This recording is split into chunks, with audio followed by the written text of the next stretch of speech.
موضوع الدرس في أحوال السعداء يوم القيامة سورة الحديد تفسير ابن كثير. الحمد لله رب العالمين والصلاة والسلام على أشرف الأنبياء والسيد المرسلين سيدنا محمد وعلى آله وأصحابه أجمعين. اللهم صل على سيدنا محمد وعلى آل سيدنا محمد كما صليت على إبراهيم وعلى آل إبراهيم في العالمين إنك حميد مجيد. أعوذ بالله من الشيطان الرجيم. بسم الله الرحمن الرحيم. يوم ترى المؤمنين والمؤمنات يسعى نورهم بين أيديهم وبأيمانهم بشراكم اليوم جنات تجري من تحتها الأنهار خالدين فيها ذلك هو الفوز العظيم. يوم يقول المنافقون والمنافقات للذين آمنوا انظرونا نقتبس من نوركم قيل ارجعوا وراءكم فالتمسوا نورا فضرب بينهم بسور له باب باطنه فيه الرحمة وظاهره من قبله العذاب.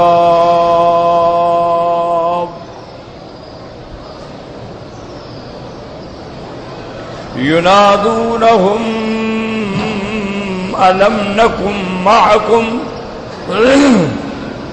قالوا بلى ولكنكم فتنتم أنفسكم وتربصتم وارتبتم وغرتكم الأماني حتى جاء أمر الله وغركم بالله الغرور. فاليوم لا يؤخذ منكم فدية ولا من الذين كفروا مأواكم النار هي مولاكم وبئس المصير.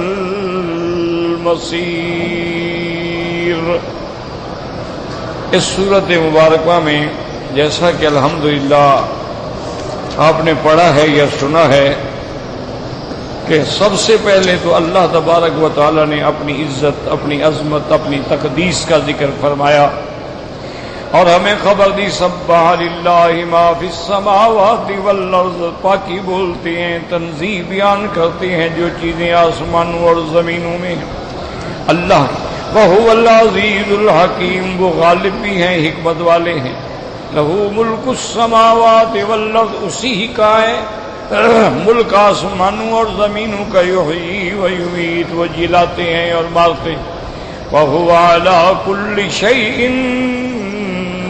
قدیر، وہ ہر چیز پہ قادر ہے. یہ بیان قدرت ہے، عظمت. هو الاول والآخر، سب سے پہلے بھی اسی کی ذات ہے جس سے پہلے کچھ نہیں تھا. والآخر، جو سب سے آخر میں بھی اللہ کی ذات ہے. جب سب فنا ہو جائیں گے تو صرف اللہ کی ذات ہوگی. هو الظاہر، باعتبار دلائل کے وہ ظاہر ہیں، باعتبار باطن کے ان کی کنوں کو کوئی نہیں پہنچ سکتا، اس لیے وہ ظاہر بھی ہیں، وہ باطن بھی ہیں. وَهُوَ بِكُلِّ شَيْءٍ عَلِيمٌ، ہر چیز کا علم رکھنے والے ہیں. اب قدرت کا بیان ہے. هُوَ الَّذِي خَلَقَ السَّمَاوَاتِ وَالْأَرْضَ فِي سِتَّةِ أَيَّامٍ، وہ ذات جس نے آسمانوں اور زمینوں کو اور جو کچھ ان کے اندر ہے ان کو 6 دنوں کے اندر پیدا فرمایا. ثم استوى على العرش، پھر عرش پہ استفا فرمایا جیسا اس کی شان کو زیبا ہے. کما یلیق بشانہ، یعلم ما یلج فی الارض، وہ جانتے ہیں جو چیزیں زمین میں داخل ہوتی ہیں، کوئی دانہ داخل ہو، کوئی پانی کا قطرہ داخل ہو، وما یخرج منہا، اور جو زمین سے نکلتا ہے، کھیتیاں ہیں، پھل ہیں، درخت ہیں، وہ سب جانتے ہیں، وما ینزل من السماء، اور جو آسمانوں سے اترتے ہیں، فرشتے بھی اترتے ہیں، احکام بھی اترتے ہیں، بارشیں بھی اترتی ہیں، وہ ایک ایک قطرے کا علم جانتے ہیں، وما یعرج فیہا، اور جو اس کی طرف جاتے ہیں، اعمال بھی جاتے ہیں، فرشتے بھی جاتے ہیں، ارواح بھی جاتے ہیں، وَهُوَ مَعَكُمْ أَيْنَمَا كُنْتُمْ، وہ تمہارے ساتھ ہیں چاہے تم جہاں بھی ہو۔ ساتھ ہونے کا معنی معیت علمی، یعنی تم اللہ کے احاطہ علم کے اندر ہو۔ واللہ بما تعملون بصیر، یہ ہوا معکم کا ترجمہ خود ہو گیا کہ اللہ تبارک و تعالی جو تم عمل کرتے ہو دیکھ رہے ہیں، جب دیکھ رہے ہیں تو گویا ساتھ ہیں۔ لہو ملک السماوات والارض، اسی کے لیے وہی مالک ہے دنیا آخرت۔ وَإِلَى اللَّهِ تُرْجَعُ الْأُمُورُ، اسی ہی کی طرف لوٹ کے جانا ہے قیامت کے اندر تمام مخلوقات نے۔ فَيَحْكُمُ فِي خَلْقِهِ بِمَا يَشَاءُ، پھر وہ اپنی مخلوق میں فیصلہ فرمائیں گے، عدل فرمائیں گے، چونکہ وہ عادل ہیں اور اللہ تبارک و تعالی ظلم کرنے سے پاک ہیں۔ یولج اللیل فی النہار، کبھی رات کو دن میں داخل کر دیتی ہیں، دن بڑا ہو جاتا ہے۔ وَيُولِجُ النَّهَارَ فِي اللَّيْلِ، کبھی دن کو رات میں داخل کر دیتے ہیں، رات بڑی ہو جاتی ہے۔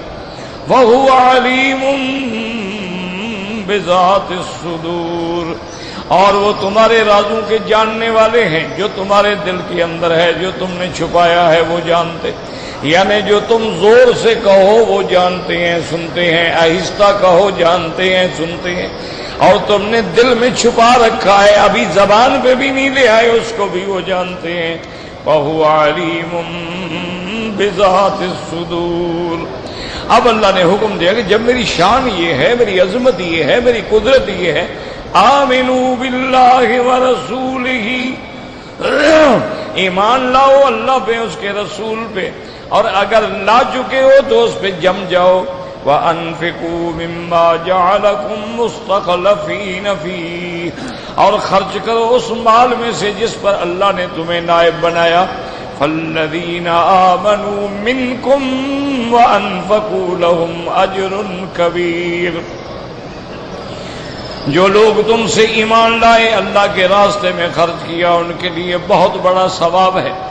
وَمَا لَكُمْ، استفہام ہے، وَمَا لَكُمْ لَا تُؤْمِنُونَ بِاللَّهِ وَالرَّسُولُ يَدْعُوكُمْ، کیا چیز ہے، کیا بات ہے کہ تم کیوں ایمان نہ لے آؤ، حالانکہ رسول بلا رہے ہیں، لِتُؤْمِنُوا بِرَبِّكُمْ، تاکہ تم اپنے رب پر ایمان لاؤ۔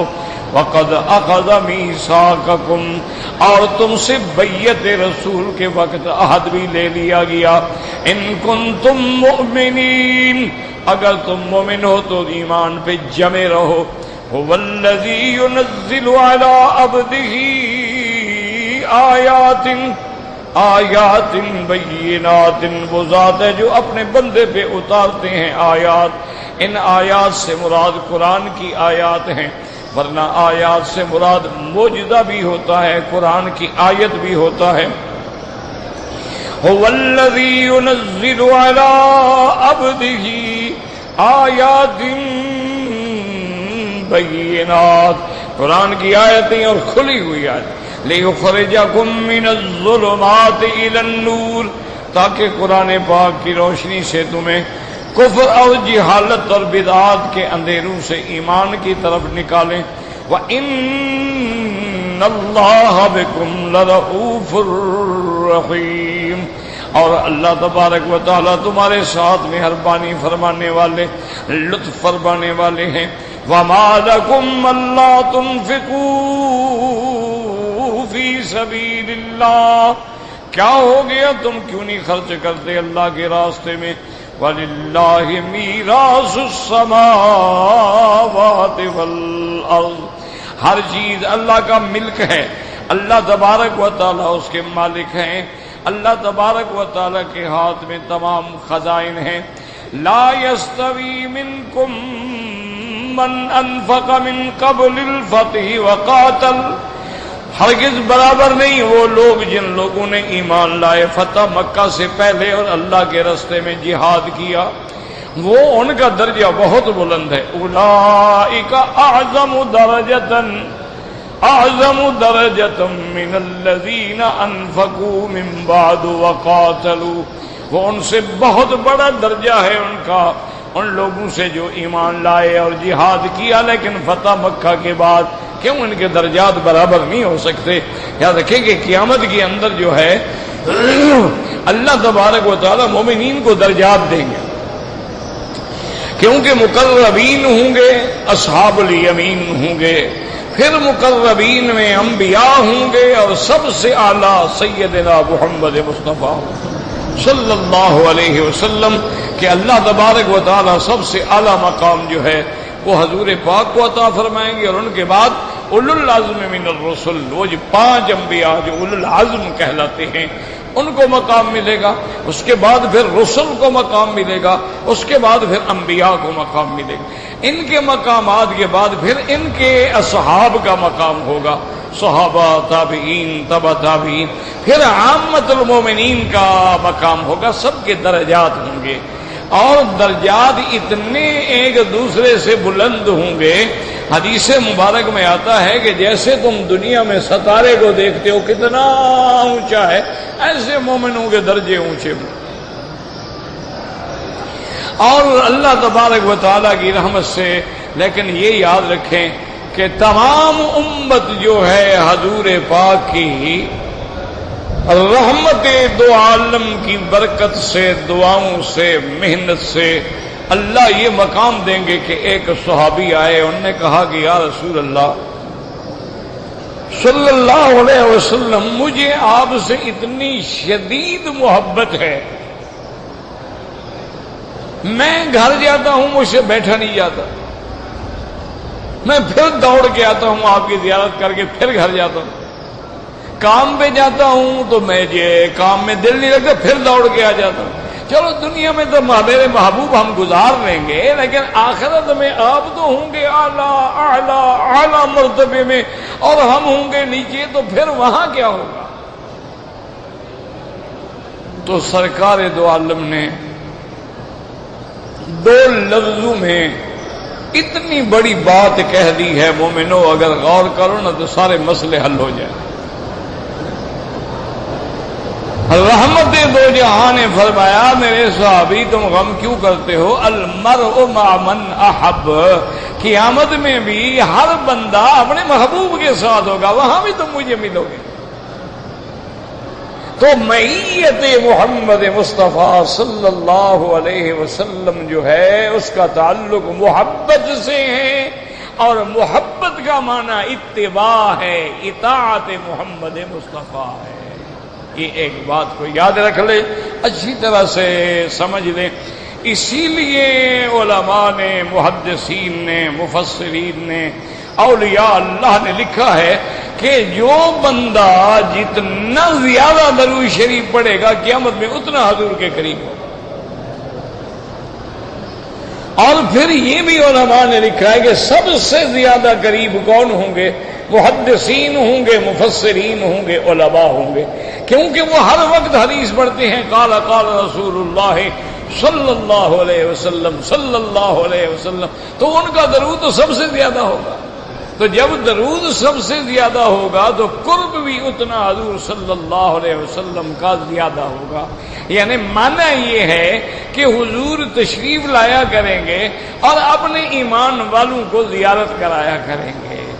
تو اس لیے سب سے بڑی، اور یہ تو قرآن ہے نا، کوئی مولویوں کی بات نہیں، کہ قل ان کنتم تحبون اللہ، اللہ نے فرمایا میرے محبوب آپ کہہ دیں اپنی امت کو کہ تم اللہ کے بھی محبوب بننا چاہتے ہو تو بس میری اتباع کرو. فاتبعونی یحببکم اللہ. اتباع کا معنی کیا ہے؟ جو حکم دیا کرو، جس سے روکا رکو، اپنے عقیدے نہ گھڑو. اتباع کا معنی یہ ہوتا ہے، یاد رکھو. حضور نے فرمایا کہ طواف کے 7 چکر ہیں، کوئی 8 کرے تو پاگل ہے. وہ 7 ہی رہیں گے، 8 نہیں ہو سکتے۔ حضور پاک نے فرمایا ہے کہ حجر اسود سے شروع کرو، اگر 1 میٹر پہلے شروع کرے طواف نہیں ہوگا، بعد میں شروع کرے طواف نہیں ہوگا۔ حضور نے حکم دیا صفا سے شروع کرو، مروہ سے کرے صفا مروہ نہیں ہوگا۔ مانا ہے اتباع محمد مصطفیٰ۔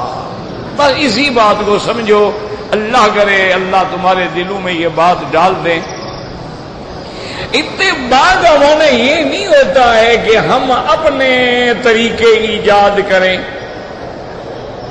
اتباع کا معنی یہ نہیں ہوتا ہے کہ اب اذان سے پہلے ہم صلاۃ و سلام پڑھیں۔ اتباع کا معنی یہ ہوتا ہے کہ جو اذان بلال نے دی ہے، ابی محذورہ نے دی ہے، عبداللہ ابن ام مکتوم نے دی ہے، اس میں نہ ایک لفظ زیادہ ہوگا نہ کم ہوگا۔ بعض لوگ سمجھتے نہیں، پھر ایک دوسرے سے غصے میں آ جاتے ہیں، ایک دوسرے کو کافر بناتے ہیں، الزام لگاتے ہیں، یہ منکر رسول ہیں، یہ وہابی ہیں، ان کے دل میں محبت حضور کی نہیں ہے۔ یہ باتیں کہنے سے نہیں ہوتی ہیں، بات صرف اتنی ہے کہ اذان مثلا اذان جو ہے حضور کے زمانے میں صرف ایک بار ہوئی کے ساتھ، یعنی تقریباً یوں سمجھ لیں کہ 40 سال کے بعد نبوت ملی، 65 سال میں یا 63 سال میں حضور نے وفات فرمائی، 23 سال اذان ہوتی رہی، مکے میں بھی، مدینے میں بھی، سفر میں بھی، حضر میں بھی۔ اذان دینے والا بلال ہے، کبھی ایک اذان سے پہلے تو صلاۃ و سلام پڑھ دیتے، تو ہمارے لیے بھی رستہ نہیں کہہ رہا تھا۔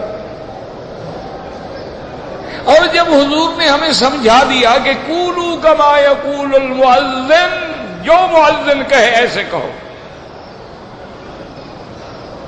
مؤذن کہے اللہ اکبر تم بھی کہو۔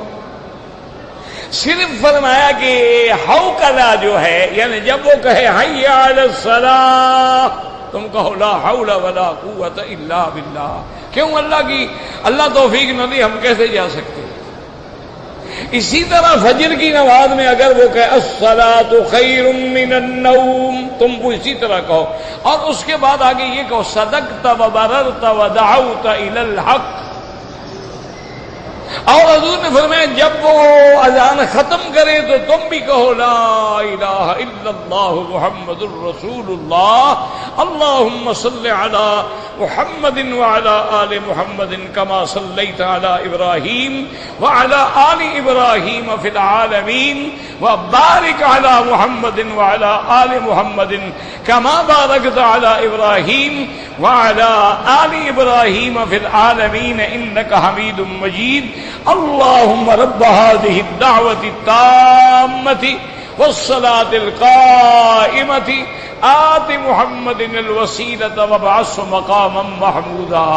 اور ایک روایت میں یہ بھی آتا ہے الذی وعدته انک لا تخلف المیعاد، اور ایک روایت میں یہ بھی آتا ہے کہ اس کے بعد کہو رضینا باللہ ربا وبالاسلام دینا وبمحمد نبیا ورسولا۔ تو یہ جو ہمیں حضور نے سکھلایا ہے، حضور کا فرمان اولا ہے کہ ہم تو محبت میں کرتے ہیں۔ کیا معنی ہے محبت میں کرتے ہیں؟ بس یہی بات سمجھنے والی ہے کہ محبت معنی ہے المحب لمن یحب مطیع، محبت کرنے والا اپنے محبوب کا غلام ہوتا ہے، اطاعت کرتا ہے کہ جو حکم ہے اسی پہ ہو۔ اب آپ دیکھیں جی، آپ نماز پڑھتے ہیں الحمدللہ، اللہ سب کو نمازی بنائے، دعا کریں جو نہیں پڑھتے اللہ ان کو ہدایت دے، اللہ ان کو توبہ کی توفیق دے۔ اب دیکھیں نا جی، ہم نے رکوع میں کیا پڑھنا ہے؟ ہاں جی پڑھ لو، ثواب ہی ہوگا نا، 1 لاکھ لکھا جائے گا، کوئی گھاٹے کا سودا تو ہے نہیں۔ کیا پڑھیں گے رکوع میں؟ اچھا، اب اگر رکوع میں کوئی پڑھے اللہم صلی علی سیدنا محمد، نماز ہو جائے گی؟ کیوں؟ وہ اچھا کام کر رہا ہے، درود شریف پڑھ رہا ہے۔ اچھا، سجدے میں ہم کیا پڑھیں گے؟ اب سجدے میں کوئی آدمی کہے الصلاۃ والسلام علیک یا رسول اللہ، نماز ہو جائے گی؟ اچھا اب جب ہم اٹھیں گے تو کیا کہیں گے؟ سمع اللہ لمن حمدہ ربنا لک الحمد حمدا کثیرا طیبا مبارکا کما یحب ربنا ویرضا. اگر اکیلے ہیں اور بھی کہہ سکتے ہیں الحمدللہ ملء السماوات وملء الارض وملء ما بینہما وملء ما فیہ وملء ما شئت من شیء بعد. اگر تہجد اور بھی کہہ سکتے ہیں اللہم باعد بینی وبین خطایایا کما باعدت بین المشرق والمغرب. یہ حدیث میں ہے. اچھا اب کوئی رکوع سے کھڑا ہو اور کہے الصلاۃ والسلام علیک یا رسول اللہ، نماز ہو جائے گی؟ کیوں؟ کہ اتباع کے خلاف ہے. یہی چیز ہے جو تمہارا میلاد ہے، عرس شریف ہے، قوالی شریف ہے، کل شریف ہے، 7 جمعراتیں ہیں، 40واں، سب بدعات ہیں. اور حضور نے فرما دیا کل بدعت ضلالہ، ہر بدعت گمراہی ہے، اور کل ضلالۃ فی النار، ہر گمراہی کا ٹھکانہ جہنم. اب تمہاری مرضی، جھنڈیاں لگاؤ، تمہاری مرضی، روضہ شریف کے جلوس نکالو، جو مرضی آئے کرو. یہ ڈرامہ ہے، مذہب ہے؟ کیا ہے؟ یعنی عقل کی بات کرو.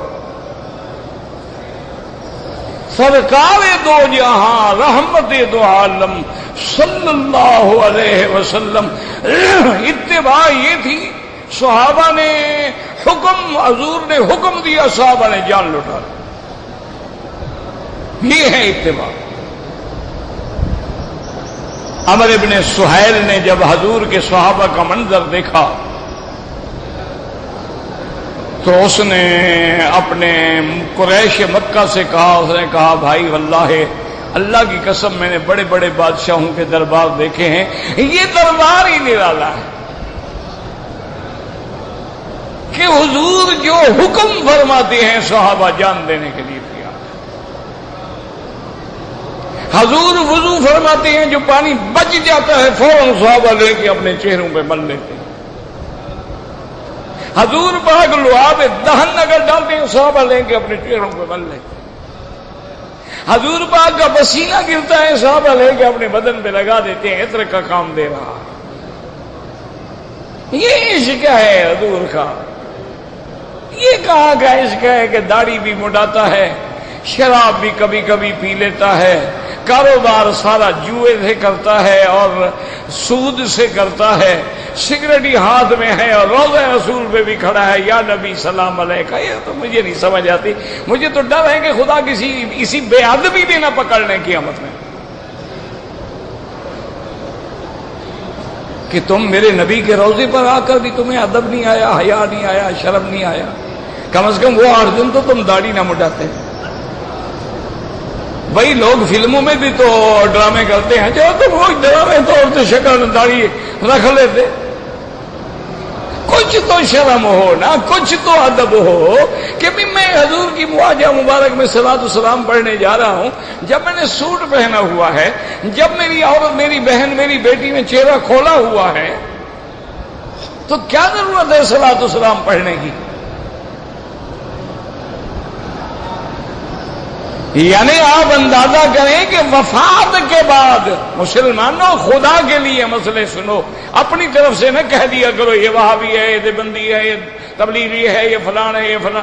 سیدہ عائشہ صدیقہ فرماتی ہیں کہ میرے حجرے میں حضور پاک دفن ہوئے، میں صلاۃ و سلام پڑھنے کے لیے اپنے گھر میں چلی جاتی تھی تو میں اپنا چہرہ مبارک جو ہے نہیں چھپاتی تھی. پھر میرا ابا دفن ہوا تو میں چہرہ مبارک نہیں چھپاتی تھی. جب عمر داخل ہوا تو میں نے اندر جانا چھوڑ دیا. میں نے کہا اب غیر آ گیا ہے اندر، میں کیسے جاؤں؟ وہ میرا ابا ہے، وہ میرا شوہر ہے، اس سے تو پردہ ہے ہی نہیں نا. اب تو یعنی ادب ہے، ادب کا مقام یہ ہے. بی بی عائشہ حضور سے پوچھ رہی ہے کہ آمنہ کے لال، آپ نے فرمایا کہ قیامت میں ہم سب قبروں سے کھڑے ہوں گے اور اس حال میں کھڑے ہوں گے کہ کسی پہ کوئی کپڑا ہی نہیں ہوگا. یعنی بالکل ایسے جیسے ماں کے پیٹ سے پیدا ہوئے ایسے کھڑے ہو جائیں گے، بعد میں کپڑے ملیں گے. سب سے پہلے جو لباس ملے گا سیدنا ابراہیم کو ملے گا. صحابہ نے حضور سے پوچھ لیا کہ یا رسول اللہ ابراہیم علیہ السلام کو آپ سے بھی پہلے لباس ملے گا؟ فرمایا ہاں مجھ سے بھی پہلے ملے گا۔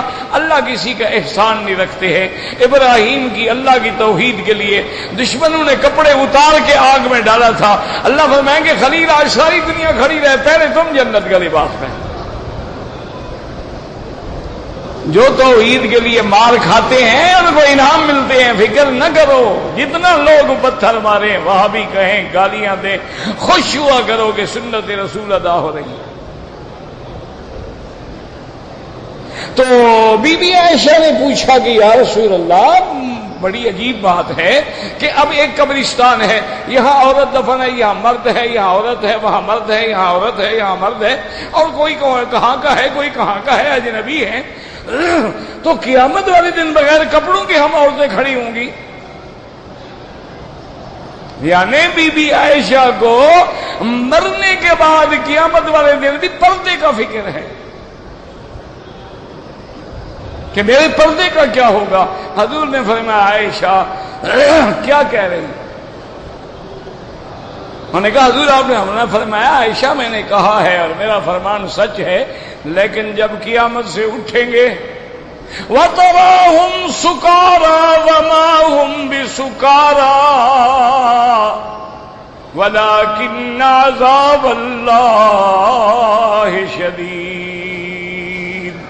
اور دوسری جگہ قرآن کہتے ہیں وَتَرَىٰ كُلُّ أُمَّةٍ جَاثِيَةً كُلُّ أُمَّةٍ تُدْعَىٰ إِلَىٰ كِتَابِهَا۔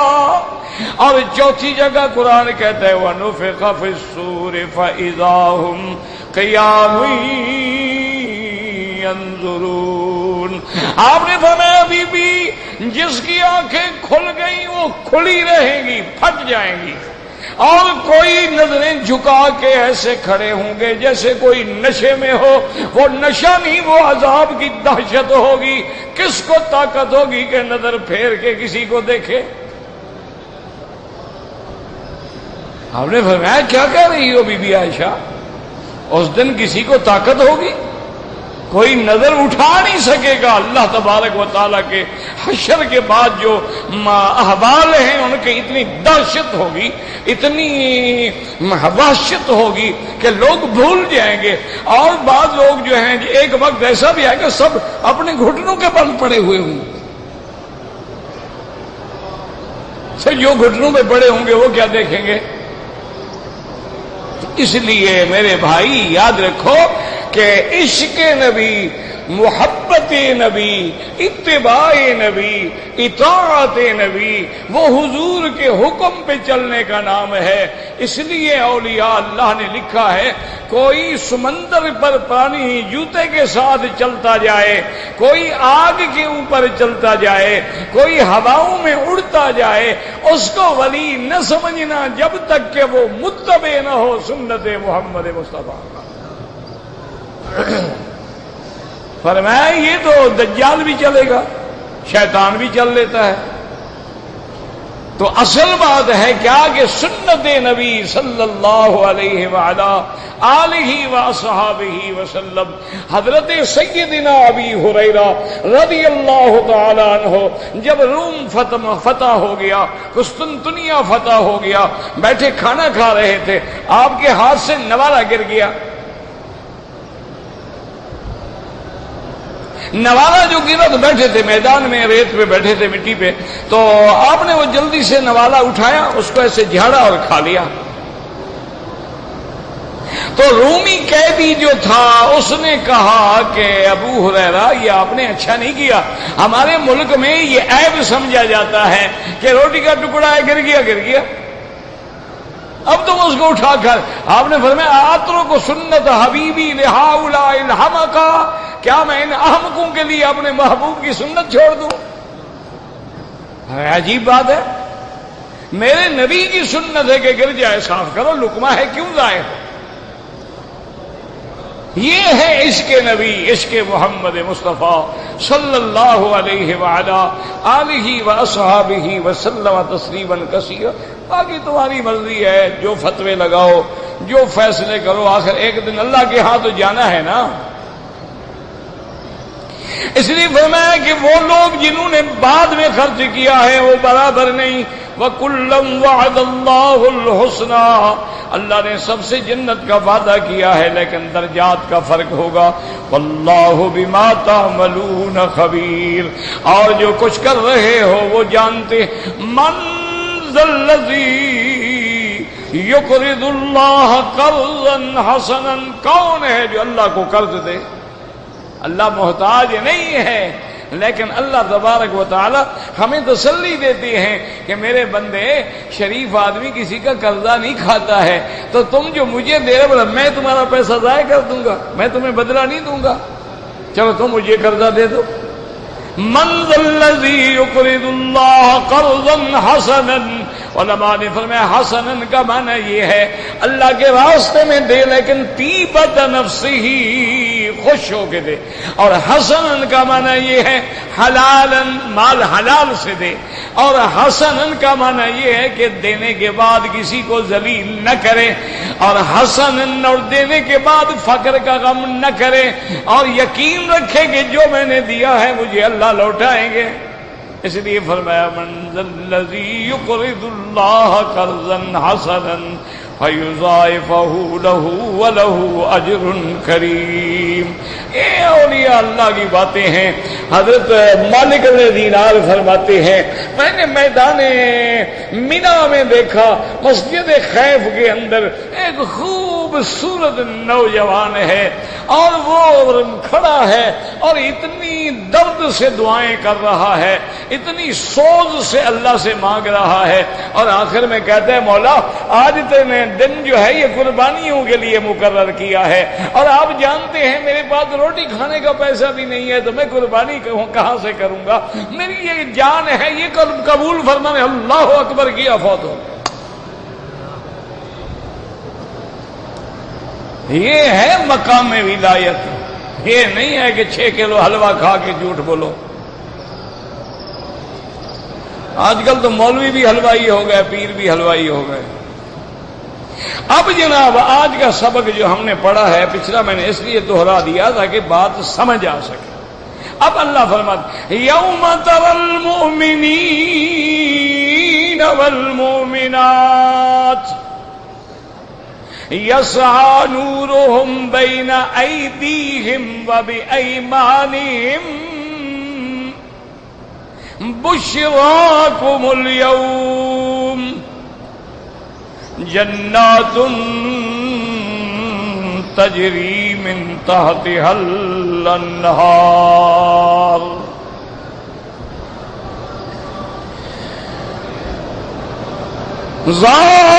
خالدین فیہا ذالک هو الفوز العظیم.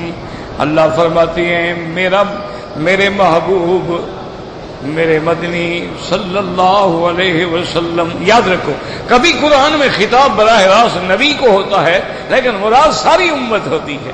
جب حضور کو خطاب فرمایا جا رہا ہے تو امت تو آپ کے تابع ہے. یوم ترا، جب آپ دیکھیں گے، یا آئے قرآن پڑھنے والا مومن، جب قیامت میں مومنوں کو، مومن مرد اور مومن عورتیں، یاد رکھو اسلام نے عورت کے مقام کو کبھی نہیں گرایا، اللہ نے اس کی شان بلند کی ہے. من عمل صالحا من ذکر او انثى وهو مؤمن، تم میں جو اچھے عمل کریں گے مرد ہو یا عورت، دونوں برابر. ان المسلمین والمسلمات، مسلمان مرد مسلمان عورتیں، والمؤمنین والمؤمنات، مومن مرد مومن عورتیں، سب برابر. نماز فرض ہے، مرد پہ بھی فرض ہے عورت پہ بھی فرض ہے. روزہ فرض ہے، مرد پہ بھی فرض ہے عورت پہ بھی فرض ہے. لیلۃ القدر ہے، مرد کو بھی ملے گی عورت کو بھی ملے گی. حج فرض ہے، مرد پہ بھی فرض ہے عورت پہ بھی فرض ہے. زکوٰۃ فرض ہے، مرد پہ بھی فرض ہے عورت پہ بھی فرض ہے. اللہ نے سب کو برابر رکھا ہے، لیکن برابری کا معنی یہ تو نہیں ہوتا نا جیسے آج جاہل کہتے ہیں او جی عورت کو تو مرد کے بالکل مساویانہ حقوق دینے چاہیے، عورت مرد برابر ہیں، کیا معنی؟ یعنی جیسے عورت بچہ جنتی ہے، اب مرد بھی بچہ جننا شروع کریں گے، وہ بھی حقوق برابر کریں گے نا۔ وہ ماں بنتی ہے یہ بھی ماں بنے گا، وہ بیوی بنتی ہے یہ بھی بیوی بنے گا، کیا معنی ہے مساوات کا؟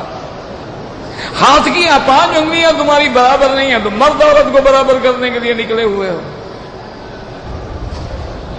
ایک باپ کے 2 بیٹے ہیں، دونوں کا عقل برابر نہیں ہے، دونوں کی صحت برابر نہیں ہے، دونوں کا قد برابر نہیں ہے۔ اللہ کا ایک نظام ہے، اگر سب برابر ہوں تو پھر جناب وہ گھوڑی کون باندھے گا؟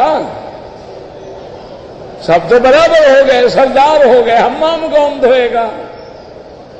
یہ نظام ہے، ورنہ اللہ نے عزت و عظمت میں، ایمان میں، جنت میں، نعمتوں میں اللہ نے مرد کو بھی دیا عورتوں کو بھی دیا۔ اس لیے فرمایا یوم تری المؤمنین والمؤمنات، اور آگے اللہ فرماتی ہیں یسعی نورہم بین ایدیہم وبایمانہم، آپ دیکھیں گے کہ نور ان کے آگے ان کے دائیں نور ہوگا۔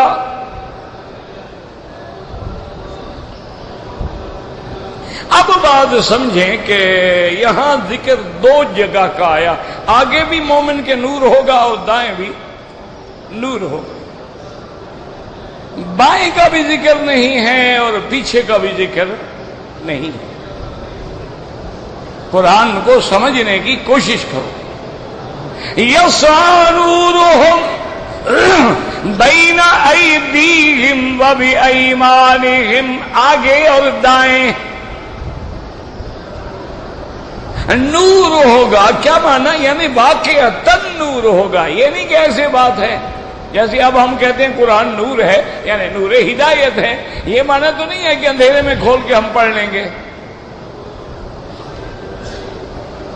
تو یہ آگے اور دائیں کا ذکر کیوں ہے، اس پر علماء نے جواب دیے ہیں۔ پہلا جواب تو یہ سن لیں، پہلا تم نے کہا ہے کہ اگر ایک جہت کا یا 2 جہتوں کا ذکر کر دیا گیا ہے تو باقی معلوم ہے، اس کے ذکر کی ضرورت ہی نہیں۔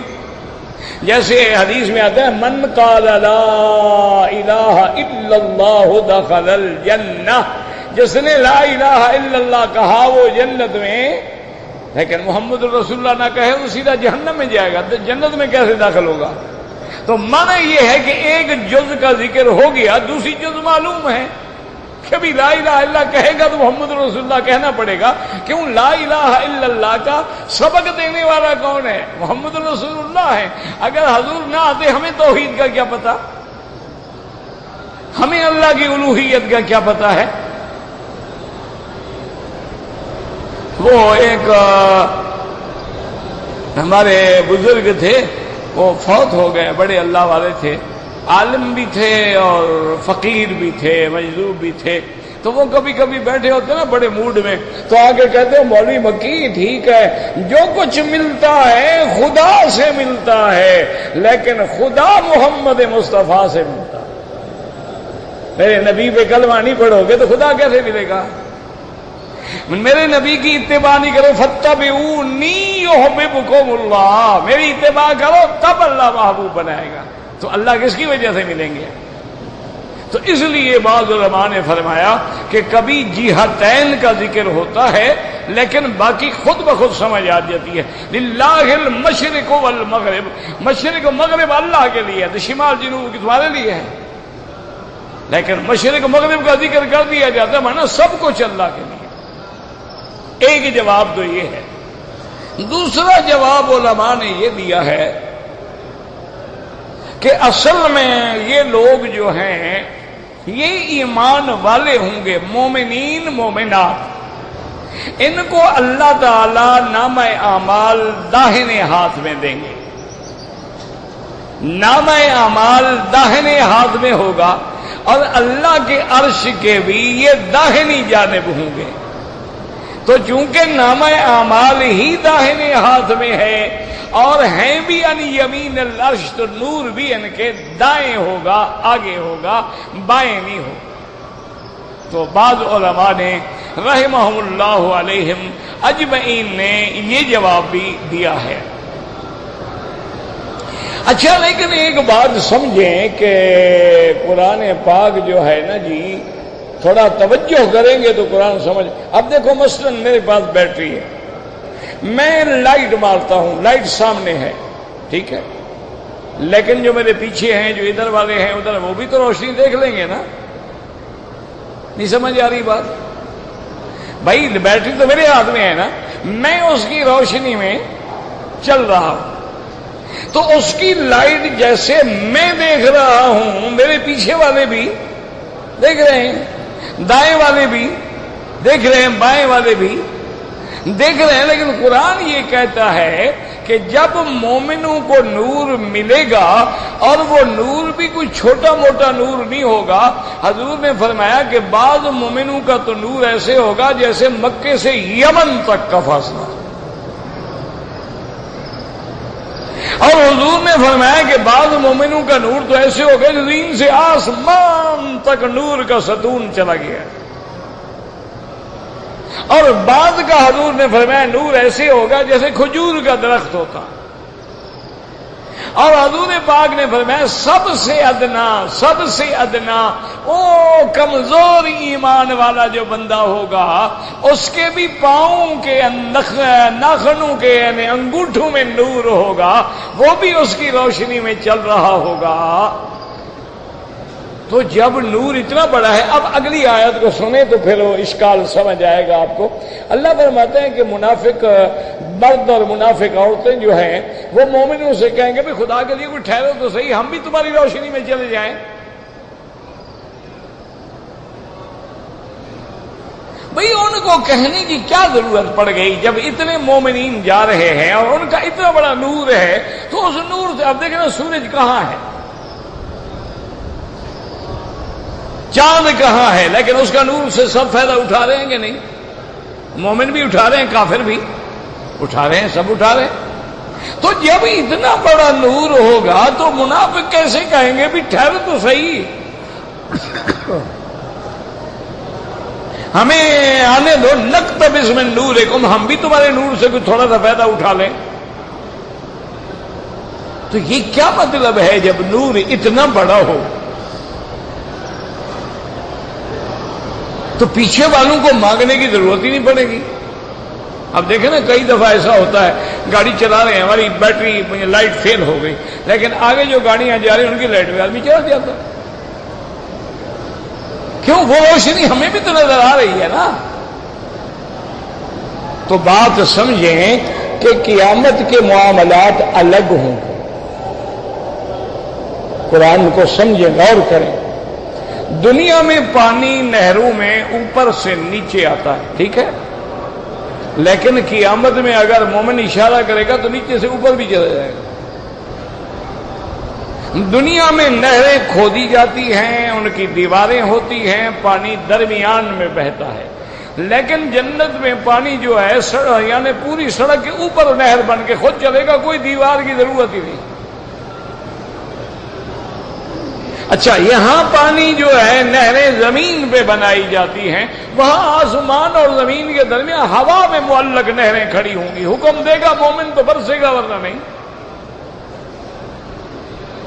تو اب سمجھ آیا کہ آخرت کا نظام الگ ہے، کہ اللہ جو نور مومن کو دے گا وہ صرف مومن کی اینک دیکھ سکتی ہے، دوسری والے کے پاس ایمان کی اینک ہی نہیں، ان کو نظر ہی نہیں آئے۔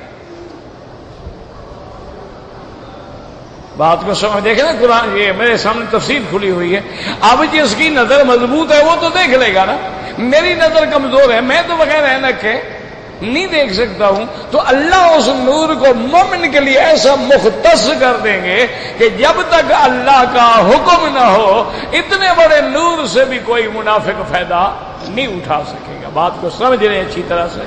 تو اس لیے فرمایا کہ نور جو ہے ان کے آگے اور دائیں ہوگا، اور پیچھے منافق روتے رہیں گے، ان کو نور کا فائدہ نہیں حاصل ہو سکتا. یہ ان کے لیے خاص.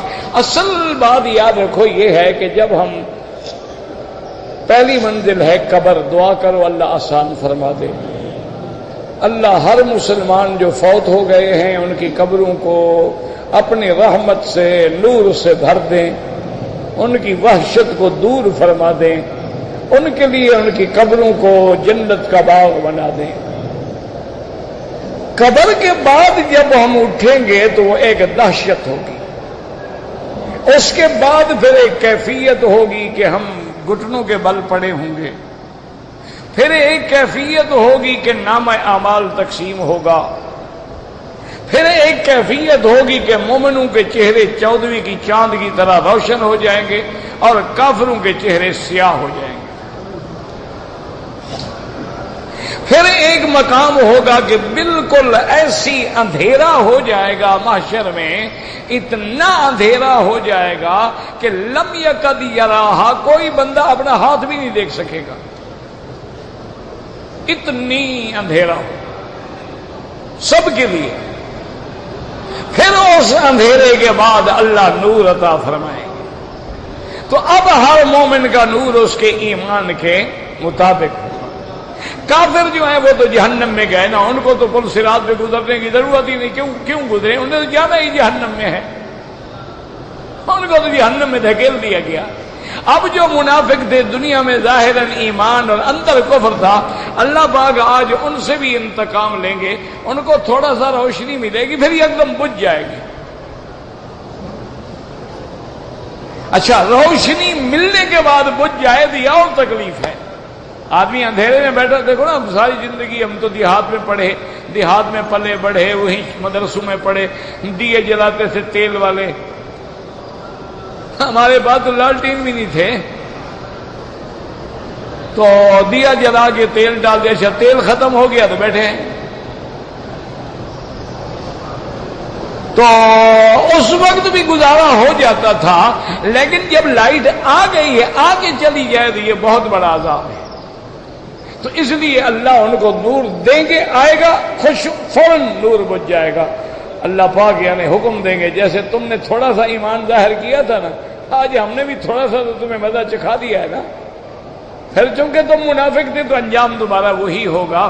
تو اب مومن جب یہ کیفیت دیکھیں گے کہ اس کو نور تو ملا تھا لیکن بجھ گیا، تو اب وہ پکاریں گے ربنا اتمم لنا نورنا، یا اللہ ہمارے اوپر رحمت فرمانا، یا اللہ ہمارے ہاتھ ساتھ یہ نہ ہو کہ ہمارا نور بھی چل جائے، ہمیں کامل مکمل تام نور عطا فرما دینا. تو اب مومن جو ہے اس نور کی روشنی میں چلے جائیں گے اور آگے جو ہے ایک دیوار آ جائے گی. دیوار میں ایک دروازہ ہوگا. مومن تو دروازے سے نکل کے گئے جنت کی طرف، اور منافق جو ہے وہ باہر رہ جائیں گے. اب کیفیت یہ ہوگی کہ جو اندر چلا گیا ادھر رحمت ہے، اور جو باہر کھڑا ہے اس کے لیے عذاب ہے. تو اللہ نے احوال قیامت کا ایک منظر بیان فرمایا ہے. دعا کریں اللہم اجعل آخر کلامنا لا الہ الا اللہ محمد الرسول اللہ، اور نور قبورنا، اللہم استر عوراتنا، اللہم خفف لوآتنا، اللہم اجعل آخر کلامنا واجعل آخر ایامنا خیرہا وارزقنا حسن الختام.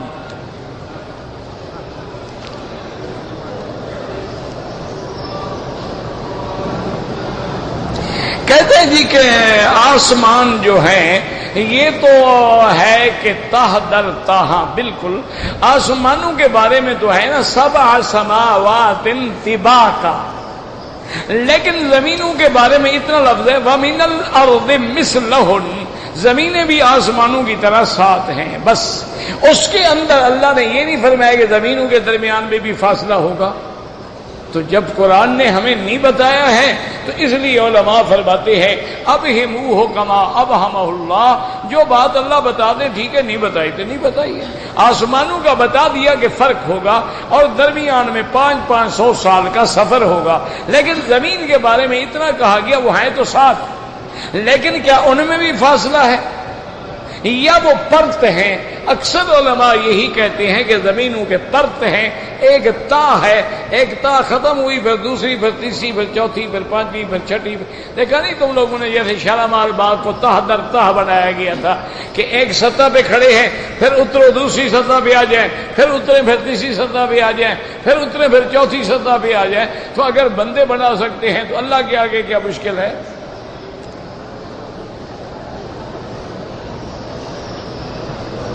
کہتے جی کہ قرآن و حدیث کی روشنی میں عرش اور کرسی کی وسعت کے بارے میں میرا بھائی پہلی بات تو یہ یاد رکھو کہ ایسے سوالات کا ہمیں فائدہ کیا ہے. کوئی ہم سے پوچھے گا کہ عرش کتنا بڑا ہے، کوئی ہم سے پوچھے گا کہ قلم کتنی بڑی ہے. لیکن احادیث میں آتا ہے، قرآن میں بھی ہے، وسع کرسیہ السماوات والارض، کہ کرسی اتنی بڑی ہے کہ 7 آسمان اگر ہم پھیلا دیں، حضور نے فرمایا کہ حلقۃ ملقاۃ فی فلاۃ من الارض، یہ ایسے ہے جیسے ایک کڑے کو جنگل میں ڈال دو، وہ کتنی جگہ روکے گا؟ یہ 7 آسمان و زمین کرسی کے سامنے اتنی جگہ بھی روکیں گے. اور فرمایا پھر عرش اتنا بڑا ہے، کرسی اس کے آگے کا حلقات ملقات فی فلاۃ من الارض، کہ وہ بھی ایک کڑے کے برابر ہوگی. اور اسی طرح قلم کے بارے میں بھی آیا ہے کہ اول ما خلق اللہ القلم، تو بعض روایات میں آتا ہے طولہ ما بین السماء والارض، وہ اتنی بڑی قلم ہوگی جیسے یہاں سے آسمان تک ہو. پھر اللہ اس کو حکم دیں گے اکتب ما کان وما یکون وما هو کائن الی یوم القیامہ. تو بہرحال لیکن ہمیں ان بحثوں میں پڑھنے کی ضرورت کیا ہے مجھے بتائیں؟ بس بیٹھے رہتی ہیں، ان کو پتہ ہے مولوی مکی مفت کا مولوی ہے، جو مرضی ہے اس کا دماغ کھپاؤ.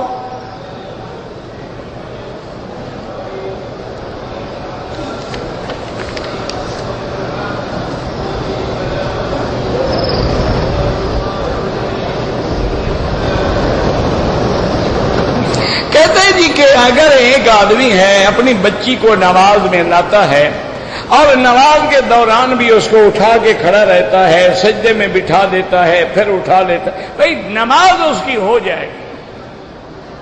لیکن اگر مجبوری ہو، یہ تو نہیں نا کہ روزانہ اٹھا کے لے آئے. 1-2 دفعہ کے واقعات ہیں کہ حضور پاک نے سجدہ لمبا کر دیا چونکہ بچہ اوپر تھا. لیکن اس کا مطلب یہ نہیں ہوتا کہ روزانہ تم بچی کو اٹھا کے لے آؤ. تو بچی کی ماں کیا کرتی ہے؟ بچی تو تم اٹھا کے پھر رہے ہو. اس نے کہا ہوگا ٹھیک ہے 9 مہینے میں نے اٹھایا، اب تیرا 9 مہینے تم بھی تو اٹھاؤ نا. عورتیں چلاک ہوتی ہے نا، وہ ایک دن تو سیدھا کیسے ہوگا مرد؟ ناراض ہو جاتی ہے.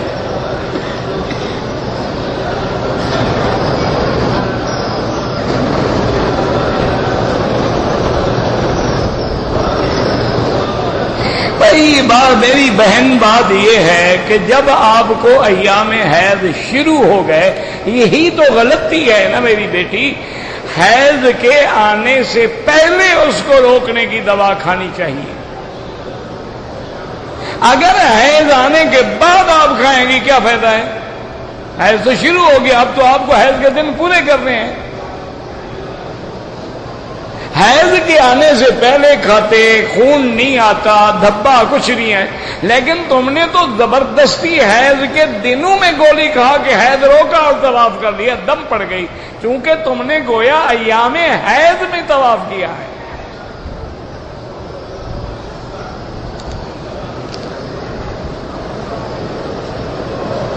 کہتے جی کہ بعض لوگ جو اہل بدعت ہیں، اور ہمیں پتہ ہے، باقی یاد رکھو بریلویت کی فقہ کوئی الگ نہیں ہے، وہ بھی حنفی ہے، ان کی فقہ بھی یہی ہے. یہ تمہیں غلط فہمی ہے. بریلی ایک جگہ کا نام ہے، دیوبند ایک جگہ کا نام ہے. بریلوی علماء ہیں یا دیوبندی علماء ہیں یا تبلیغی علماء ہیں یا اہل حدیث علماء ہیں، ان سب کی فقہ جو ہے، فقہ تو ایک. دیکھیں نا کہ سب نے حدیث کہاں سے لی؟ حضرت شاہ ولی اللہ سے. سب نے قرآن کہاں سے لیا؟ حضرت شاہ عبد القادر، حضرت شاہ عبد العزیز، حضرت شاہ رفیع الدین سے. تو یہ فقہ کے تو کوئی جھگڑے نہیں، اصول میں کوئی جھگڑا نہیں، فروعی مسائل میں اختلاف ہوتا ہے۔ ایک ہے کہ وہ شخص بدعتی ہے، کیا معنی؟ صلاۃ و سلام پڑھتا ہے اذان سے پہلے، جمعہ کے دن کھڑے ہو کے صلاۃ و سلام پڑھتا ہے، وہ عرس شریف کرتا ہے، وہ قبروں پہ جا کے تعظیمی سجدے کرتا ہے، وہ قبروں پہ ہاتھ باندھ کے کھڑا ہوتا ہے، تو ایسا بندہ جو ہے وہ اہل بدعت میں ہے۔ اگر سجدہ عبادت سمجھ کے کرتا ہے تو مشرک ہے، اگر تعظیم سمجھ کے کر رہا ہے تو بدعتی ہے۔ اور بدعتی کے بارے میں حضور نے فرما دیا ہے کہ من وقر صاحب بدعت فقد اعان علی ہدم الاسلام، جو کسی بدعتی کی عزت کرے، توقیر کرے، احترام کرے، اس نے دین محمد مصطفیٰ کو گرا دیا۔ ایسے آدمی کے پیچھے نماز نہیں ہوتی ہے۔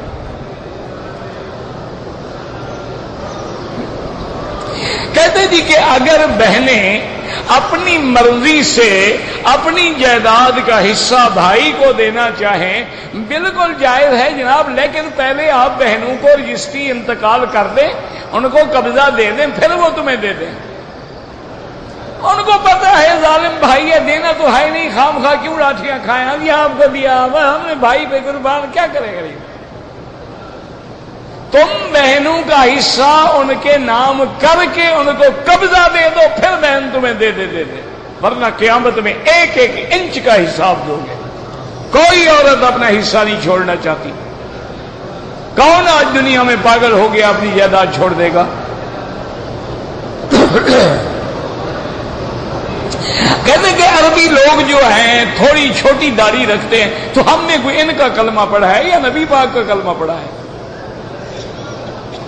ہمیں ان سے کیا کہ محمد سے وفا، تو نے تو ہم تیرے ہیں۔ اگر وہ حضور کی سنت پہ نہیں چلیں گے ہمیں کیا ہے ان سے؟ کہتے ہیں جی کہ جو کہتے ہیں سبھی مسلک ٹھیک ہے، بالکل ٹھیک ہے۔ 4 فقہ ہیں، امام ابو حنیفہ، امام مالک، امام شافعی، امام احمد ابن حنبل رحمہم اللہ علیہم اجمعین، اللہ ان سب پہ کروڑوں رحمتیں فرمائے۔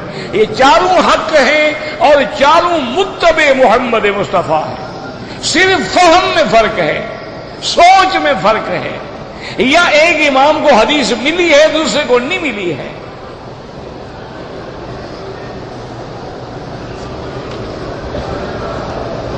کسی دوسرے کے لیے طواف نہ کریں، دعا کریں، طواف اپنے لیے کریں۔ اگر ہمارے رشتہ دار فوت ہو گئے ان کے لیے عمرہ کریں، حج کریں، طواف کریں۔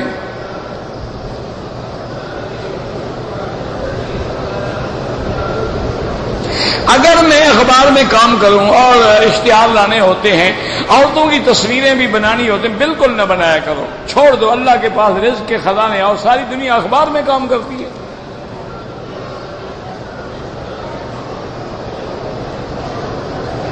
کہتے ہیں جی کہ جب شادی ہوتی ہے ہمارے ملک میں تو دلہن جب گھر میں آتی ہے تو لوگ اس کو پیسے دیتے ہیں، کوئی بات نہیں، یہ تو خوشی ہے، یہ ایک علاقے کا رواج ہے کہ مدد ہو جائے، پھر ان کی شادی ہوگی تو وہ بھی تو دیں گے نا۔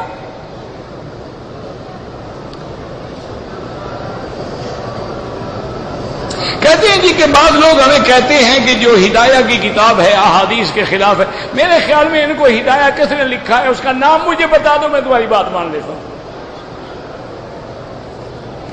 ہدایہ کتاب کس نے لکھی ہے؟ جیسے چٹ لکھا ہے مجھے نام بتا دے، میں ابھی مان لیتا ہوں۔ جب تمہیں نام لکھنے والے کا پتہ نہیں ہے،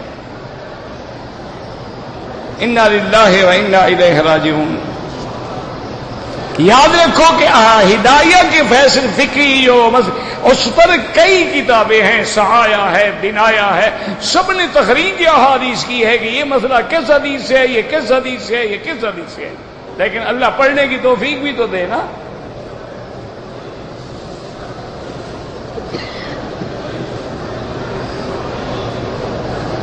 کہتے ہیں جی کہ مجھے ایک آدمی نے کہا کہ رفع یدین کرنے والی حدیثیں زیادہ ہیں، نہ کرنے والی تھوڑی ہیں۔ چل شکر ہے، مان تو لیا نا کہ ہیں تو صحیح نا،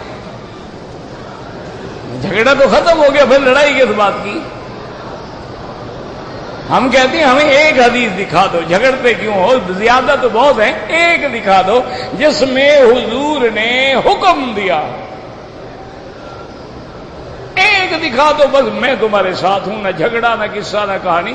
جھگڑے والے مولوی اور دنیا میں تھوڑے ہیں، میں تو جھگڑے والا ہوں نہیں الحمد۔ دیکھیں نا حضور نے ہمیں سکھایا نا، اذا کبر فکبروا، جب امام کہے اللہ اکبر تم تکبیر کہو، اذا رکع فرکعوا، جب رکوع کرے تم رکوع کرو، اذا سجد فسجدوا، جب سجدہ کرے تم سجدہ کرو، اذا قرأ فانصتوا، جب پڑھے تم چپ رہو، اذا قال غیر المغضوب علیہم ولا الضالین فقولوا آمین، جب وہ کہے ولا الضالین تم کہو آمین، اور جب وہ کہے سمع اللہ لمن حمدہ تم کہو ربنا ولک الحمد۔ یہ حضور نے ساری نماز سکھائی کہ نہیں؟